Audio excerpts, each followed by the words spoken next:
그녀는 미국의 명문대를 졸업한 수재이자 할리우드에서도 명성이 자자한 심리치료사였으며 유명 잡지 플레이보이의 모델로도 활동했던 인물이었습니다. 학문과 예술, 그리고 대중적 인기를 모두 거머쥔 그녀는 학계의 엘리트이자 사교계의 스타로 불렸습니다. 타고난 재능과 지성은 수많은 이들의 동경을 받았고 그녀의 따뜻한 마음과 열정은 길을 잃은 이들에게 다시 일어설 힘을 주었습니다. 하지만 이처럼 아름다움과 지혜를 모두 갖춘 여성이 어느 날 밤 갑작스럽게 끔찍한 사건의 희생자가 되어 자신의 집에서 숨진 채 발견되었습니다. 오늘 전해드릴 이야기는 미국 전역을 충격에 빠뜨렸던 실화 사건입니다. 피해자는 대중의 주목을 한 몸에 받던 재능 있는 여성으로 연예계에서도 잘 알려진 인물이었습니다. 사건이 발생하자 언론과 사회는 들끓었고 수사 과정에서는 오래전 묻혀있던 감정의 얽힘과 비극적인 진실이 드러나기 시작했습니다. 그렇다면 과연 그날 밤 그녀에게는 무슨 일이 벌어진 것일까요? 그리고 누가 왜 그녀를 죽음으로 몰아넣은 것일까요? 지금부터 그 참혹했던 사건의 전말을 함께 들여다보겠습니다. 2020년 2월 15일 새벽 1시경 발렌타인데이의 열기가 채 가시지 않은 로스앤젤레스는 조용한 밤의 정적에 잠겨 있었습니다. 대부분의 사람들이 축제를 마치고 깊은 잠에 들었던 그 시각, 할리우드 힐스의 고요를 깨뜨리는 비명이 공중을 가르며 울려 퍼졌습니다. 한 남성이 이 비명 소리에 놀라 멈춰섰습니다. 그는 바로 데이트를 마치고 귀가 중이던 시민 존이었습니다. 비명 직후 한 중년 남성이 거리를 헐레벌떡 달려왔습니다. 그는 다급한 목소리로 외쳤습니다. 빨리 911에 전화하세요. 누가 다쳤어요. 경찰을 불러주세요. 존은 상황을 자세히 묻기도 전에 서둘러 휴대폰을 꺼내 경찰에 신고했습니다. 신고를 받은 로스앤젤레스 경찰은 새벽 1시 16분경 즉시 출동하여 현장에 도착했습니다. 현장에서 경찰은 구조 요청을 한 중년 남성 마이클이라는 이름의 인물을 확인했습니다. 그는 경찰에게 자신이 살고 있는 집에서 룸메이트가 공격을 당했다고 설명했습니다. 경찰은 마이클의 안내를 받아 모튼 스트리트 2086번지의 3층짜리 고급 주택으로 향했습니다. 경찰은 두 개 조로 나뉘어 작전에 돌입했습니다. 한 조는 외곽을 포위했고 다른 한 조는 내부로 진입하여 침입자를 검거하려 했습니다. 그러나 계획은 예상과 달리 흘러갔습니다. 집 내부는 텅 비어 있었고 범인은 이미 도주한 상태였습니다. 그러던 중 외곽을 수색하던 경찰은 주택의 뒷마당에서 중상을 입고 쓰러져 있는 여성을 발견했습니다. 그녀는 이미 의식이 거의 없는 상태였습니다. 응급구조팀은 즉시 여성을 인근 의료센터로 이송했지만 안타깝게도 그녀는 새벽 3시 26분경 병원에서 결국 사망 판정을 받았습니다. 그 여성은 다름 아닌 에이미 하윅이었습니다. 그녀의 죽음은 단순한 사고가 아니었습니다. 그것은 곧 미국 전역을 충격에 빠뜨릴 하나의 거대한 비극의 서막이었습니다. 부검 결과에 따르면 에이미 하윅의 팔에는 명백한 방어 흔적이 있었고 목에는 깊은 교살 자국과 점상 출혈이 확인되었습니다. 눈 주위의 모세혈관은 파열되어 있었으며 머리와 상반신은 심각하게 손상된 상태였습니다. 현장 상황과 일치하는 증거들을 종합한 법의학 전문가들은 그녀가 범인에 의해 목을 조른 후 의식을 잃었고 그 상태로 지상 약 6m 높이의 3층 발코니에서 아래로 던져진 것으로 판단했습니다. 한편 경찰은 사건 현장인 3층 침실에서 여러 가지 중요한 물증을 발견했습니다. 그 중에는 여성용 지갑, 재킷, 끊어진 진주 목걸이가 있었고 발코니 바닥에는 황갈색 액체가 들어있는 주사기도 놓여 있었습니다. 이를 본 노련한 수사관은 해당 주사기가 불법 약물을 담고 있었을 가능성이 높다고 직감했습니다. 아직 해가 뜨기도 전 로스앤젤레스 경찰은 전면 수사에 돌입하였습니다. 이 사건이 벌어진 곳은 바로 할리우드 힐스. 로스앤젤레스 내에서도 손꼽히는 부촌으로 고급 저택이 빼곡히 들어선 지역입니다. 이곳의 집값은 천문학적 수준이며 거주자들 또한 유명 연예인이나 정치인 등 사회적 영향력이 큰 인물들이 대부분이기에 이곳에서 발생한 살인사건은 경찰에게 엄청난 압박을 안겨주었습니다. 게다가 이번 피해자는 단순한 시민이 아니었습니다. 그녀는 그야말로 전설로 불려도 손색이 없는 여성, 바로 에이미 하윅이었습니다. 조사 결과에 따르면 에이미 하윅은 1981년 펜실베이니아에서 태어나 생후 11개월 만에 입양되었으며 어려서부터 뛰어난 외모와 지성을 겸비해 연예인이 될 아이다라는 말을 들으며 자랐습니다. 그녀는 심리학을 전공한 뒤 페퍼다인 대학교에서 임상심리학 석사, 이후 성악 박사 학위까지 취득하며 성과 심리치료 분야에서 전문성을 쌓았습니다. 생활비와 등록금을 마련하기 위해 바텐더, 퍼포머, 모델 등 다양한 일을 병행했고 그 중에는 플레이보이 모델 활동도 포함되어 있었습니다. 그러나 그녀는 단순한 미모 이상의 사람이었고 대중성과 전문성을 모두 갖춘 올라운더로 인정받았습니다. 에이미는 성문제,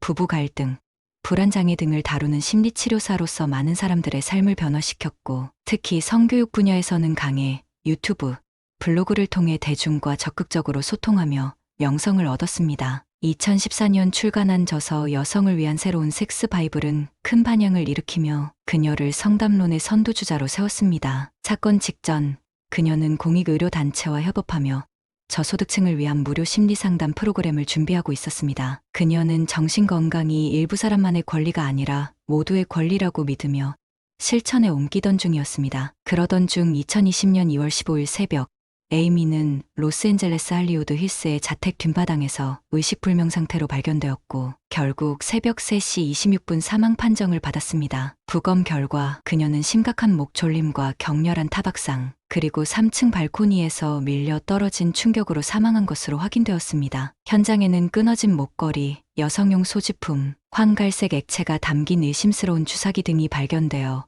경찰은 범죄 가능성을 확신하게 됩니다. 에이미가 사망한 장소는 부유층과 유명 인사들이 거주하는 할리우드 힐스로 사회적 파장은 컸습니다. 피해자가 단순한 일반인이 아닌 전문성과 공공성을 겸비한 유명 심리치료사였기 때문에 경찰은 곧 전면 수사에 착수하게 됩니다. 그러나 바로 그 시점, 사건 직후 에이미의 생전 활동과 인간관계를 꼼꼼히 조사했습니다. 하지만 모든 기록을 들춰봐도 그녀가 원한을 살만한 인물로 보이지는 않았습니다. 사람들에게 사랑받았고 온화하며 공감 능력이 뛰어났던 그녀가 도대체 누구에게 어떤 이유로 살해당해야만 했는지 경찰은 도무지 감을 잡을 수 없었습니다. 그녀의 사망 소식이 언론을 통해 보도되자 미국 사회는 곧바로 큰 충격에 빠졌습니다. SNS와 각종 뉴스 플랫폼은 에이미의 이름으로 도배되었고 추모 메시지와 분노의 여론이 들끓었습니다. 에이미를 알고 있는 사람들은 셀 수 없이 많았고 그녀의 명성과 평판을 생각하면 경찰로서도 신속히 사건의 진상을 밝히지 않을 수 없었습니다. 경찰은 우선 사건 현장에서 유일하게 살아남은 인물, 즉 에이미의 룸메이트였던 마이클을 소환하여 진술을 청취했습니다. 그는 사건 당일 구조 요청을 했던 인물로 에이미의 마지막 순간을 간접적으로나마 목격한 증인이기도 했습니다. 그의 말 한마디가 향후 수사의 방향을 결정지을 중요한 단서가 될 수 있었습니다. 에이미 하윅이 살해된 사건 직후 현장에 있었던 룸메이트 마이클은 경찰의 주요 용의자로 의심을 받았습니다. 그는 피해자인 에이미와 함께 살고 있었고 경찰에 직접 구조 요청을 한 인물이기도 했습니다. 하지만 경찰이 현장에 도착했을 당시 그는 몸에 피가 묻은 상태였고 심지어 집 열쇠조차 없어서 경찰이 담장을 넘어야만 내부로 진입할 수 있었습니다. 이 모든 정황은 수석 형사 스콧으로 하여금 그를 도둑이 도둑 잡으라고 외치는 자일 가능성으로 의심하게 만들었습니다. 그러나 마이클은 강하게 억울함을 호소하며 다음과 같이 진술했습니다. 사건 당일은 발렌타인데이였고 에이미는 아침 일찍 외출하여 친구들과 하루를 보냈으며 자신은 저녁 9시쯤 먼저 잠들었다고 했습니다. 자는 중 유리가 깨지는 소리를 들었지만 에이미가 고양이를 기르기에 특별히 이상하게 여기지 않았습니다. 새벽 1시경 에이미가 귀가한 뒤 몇 분도 지나지 않아 위층에서 심각한 다툼 소리와 비명이 들려왔고 그는 상황의 위험성을 직감했지만 범인의 수나 무기 여부를 알 수 없어 무작정 위로 올라가지 못했습니다. 대신 아래층에서 고함을 쳐 위협을 가하려 했지만 아무 효과가 없었고 휴대폰도 찾지 못한 채 급히 밖으로 나가 이웃에게 도움을 요청하려 했습니다. 다급한 나머지 열쇠를 들고 나오는 것도 잊어버렸고 결국 담장을 넘어나갔습니다. 그러나 이웃은 부재 중이었고 거리에서 마주친 시민 존이 대신 911에 신고해 준 것입니다. 마이클은 또한 에이미가 최근 전 남자친구에게 지속적으로 스토킹을 당하고 있었으며 불안감에 호신용 스프레이까지 준비하려 했다고 밝혔습니다. 그러면서 에이미를 해칠 수 있는 유일한 사람은 그 남자라며 강하게 지목했습니다. 초기에는 형사 스콧도 그의 말을 반신반의했지만 추가 증거들이 마이클의 진술을 입증했습니다. 그의 몸에 있던 상처는 담장을 넘을 때 생긴 것으로 확인되었고 이웃집 CCTV에는 새벽 1시 8분경 마이클이 조급하게 문을 두드리는 장면이 담겨 있었습니다. 또한 경찰은 에이미의 집 1층에서 유리창이 깨지고 문이 파손된 흔적, 그리고 유리 파편에 남겨진 혈흔을 발견했습니다. 이 혈흔은 범인의 것이며 DNA 분석을 통해 정체를 밝힐 수 있는 결정적 단서가 될 수 있다고 판단하였습니다. 이에 경찰은 마이클의 진술에 따라 전 남자친구를 주요 용의자로 특정하고 본격적인 수사에 착수하게 됩니다. 경찰이 탐문 수사를 진행하던 중 에이미의 오랜 친구인 로버트는 그녀의 3번에 걸친 격정적인 연애사를 털어놓았습니다. 에이미는 고등학교 시절 지역음악회에서 만난 드러머 토미 데커와 첫사랑에 빠졌고 고교 졸업 후 그를 따라 로스앤젤레스로 이주해 결혼에 이릅니다. 그러나 결혼 생활은 기대와 달리 사소한 갈등과 성격 차이로 점점 틀어졌고 결국 3년 만에 이혼하게 됩니다. 이후 에이미는 경력에 전념하려 했지만 2009년 파티에서 사진작가 가레스 퍼셀을 만나 새로운 연애를 시작하게 됩니다. 처음엔 다정하고 예술적 감성을 지닌 남성이었지만 시간이 지나며 가레스는 폭력적인 본색을 드러냈습니다. 에이미는 수차례 신체적 폭행을 당했고 고속도로에서 차 밖으로 밀릴 뻔한 사건까지 겪게 됩니다. 2011년과 2012년 사이 그는 무단 침입, 기물 파손, 스토킹 등을 반복했고 에이미는 자신의 피해를 사진과 글로 기록하여 법원에 제출했습니다. 그 결과 5년까지 접근금지 명령이 내려졌습니다. 하지만 몇 년 뒤 에이미는 집에 누군가 침입해 컴퓨터 파일을 전부 삭제한 사실을 확인하게 되었고 곧이어 온라인상에서 익명의 괴롭힘이 시작되었습니다. 음해성 루머와 누드사진 유포로 그녀는 일자리까지 잃게 되었으며 이 모든 일이 가레스의 소행이라고 강하게 의심했지만 명확한 증거가 없어 대응하지 못했습니다. 주변 사람들은 그 위협이 단순한 과거가 아니라 더 큰 비극으로 이어질 수 있음을 직감하고 있었습니다. 에이미 하윅은 전 연인의 지속적인 괴롭힘에 시달리던 와중에도 새로운 사랑을 맞이했습니다. 2017년 할리우드의 한 파티에서 인기 예능 프로그램 가격을 맞춰봐의 진행자 드루 캐리와 처음 만나게 됩니다. 드루는 그녀를 처음 보자마자 강한 인상을 받았고 그녀는 내 눈에 가장 빛나는 별이었다며 회상했습니다. 에이미는 그에게 있어 마음을 온전히 열 수 있는 존재였고 두 사람은 20살이 넘는 나이 차이에도 불구하고 진지한 연애를 시작하게 됩니다. 2018년 드루는 방송 중 에이미와의 약혼을 공개하며 진심으로 사랑하는 사람이라 고백했습니다. 그러나 이 아름다운 인연도 오래가지는 못했습니다. 이별의 구체적인 사유는 공개되지 않았으나 주변에서는 온라인상의 루머와 악성 댓글이 관계에 영향을 줬을 가능성을 제기했습니다. 2020년 1월 16일 에이미는 LA 메리어트 호텔에서 열린 지 어워즈에 참석하며 오랜만에 공적인 자리에 나섰고 그곳에서 뜻밖에도 8년 전 결별했던 전 남자친구 가레스 퍼셀과 마주칩니다. 가레스는 그녀를 보자마자 이성을 잃고 공개적으로 울부짖으며 욕설을 퍼붓습니다. 내가 내 인생을 망쳤어. 넌 쓰레기야. 당황한 에이미는 자신의 상담과 경험을 살려 약 1시간 동안 그를 달래며 자리를 마무리합니다. 그러나 이 재회 이후 가레스는 다시 강박적인 접근을 시작했습니다. 끊임없는 전화와 음성 메시지, 한 번만 더 기회를 달라는 애원, 그리고 위협적인 언행이 반복되었고 에이미는 점차 불안정해졌습니다. 그녀는 호신용 스프레이를 구매하고 친구들과 위치 공유 기능을 켜두었으며 무슨 일이 생기면 그 사람 소행이야. 부모님께 전해줘. 난 열린관으로 장례를 치르고 싶고 정갈한 묘비를 남기고 싶어라는 말을 남기기도 했습니다. 처음엔 농담처럼 들렸지만 돌이켜보면 그녀는 이미 죽음을 예감하고 있었던 것이었습니다. 그리고 2020년 2월 15일 오후 4시 30분 FBI와 로스앤젤레스 경찰은 가레스 퍼셀을 체포합니다. 그는 체포 당시 눈 주위에 큰 멍이 있었고 이웃집 공사 소음 때문에 잠을 못 잤다고 주장했습니다. 경찰이 추궁하자 그는 집에만 있었다.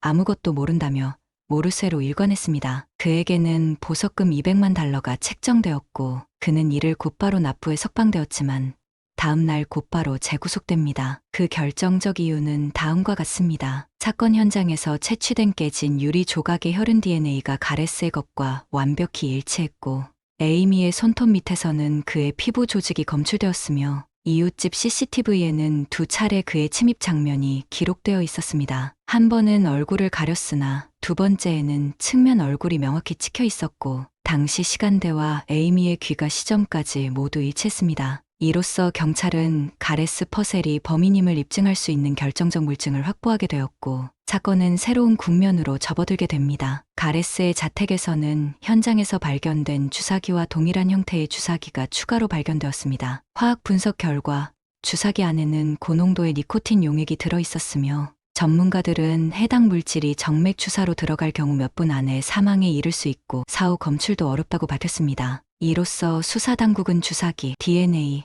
CCTV 영상, 혈흔, 손톱 및 피부 조직 등 다수의 직접 증거를 확보하게 되었고 가레스는 1급 살인 혐의로 기소됩니다. 2021년 9월 사건 발생 약 1년 반 뒤 로스앤젤레스 고등법원에서 가레스의 재판이 시작되었습니다. 에이미의 부모와 친구들이 방청석에 자리했으며 모두가 정의의 실현을 기다렸습니다. 그러나 가레스는 끝까지 혐의를 부인했고 재판은 순조롭지 않았습니다. 에이미 하윅살인 사건의 재판은 그녀의 전 연인 가레스 퍼셀의 치밀한 계획과 범행을 밝혀내는 과정이었습니다. 2020년 2월 14일 에이미는 친구와 하루를 보낸 후 밤 1시경 귀가했고 직후 가레스가 숨어 있다가 그녀를 공격한 것으로 검찰은 판단했습니다. 그는 니코틴 주사를 사용하려 했으나 계획을 바꿔 직접 목을 조른 뒤 3층 발코니에서 밀어 떨어뜨린 것으로 보입니다. 변호인은 자살 시도였고 에이미는 실수로 떨어졌다고 주장했지만 법정은 가레스의 침입행위, 장갑 착용, CCTV 회피,